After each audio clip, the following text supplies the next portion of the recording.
Melissa Tate here from Equilibria Education, and today's gut question is, what is the relevance of the gut microbiome to physiotherapists? Now, a quick reminder of what I mean by gut microbiome.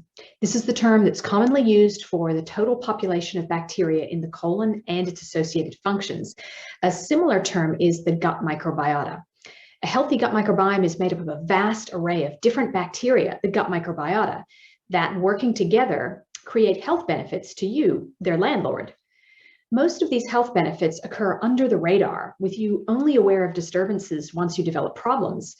Some of these problems might be obvious, like diarrhea after antibiotics, but there are many health problems linked with an unhealthy gut microbiome, which you may not immediately see an obvious connection. These include immune problems like allergy or autoimmune disease, metabolic syndrome, fatty liver, and neurological diseases like Parkinson's and Alzheimer's. Now, I've been a nutritionist interested in the gut microbiome for a long time, but I've been a physiotherapist for even longer. And when I look back into the early days of my career, I can see that the understanding of a gut microbiome would have been very useful. Now, this is not just because I've worked mainly as a pelvic physiotherapist, and we by definition have a lot to do with constipation, but let's start with this. As health professionals, we can't address constipation without respecting the gut microbiome. This is because problems with the gut microbiome can contribute to constipation or unexplained diarrhea for that matter, and this gives us a clear target for intervention. But it's also because some of the interventions we've always used to address constipation change the gut microbiota, and this has implications for the patient's health that we need to be aware of.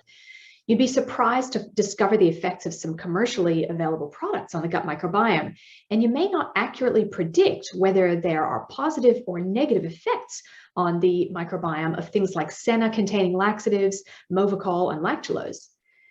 But it's not just pelvic physiotherapy. Awareness of the gut microbiome is important for health promotion. As we now know, it plays a part in the development of neurological disease and cardiovascular disease.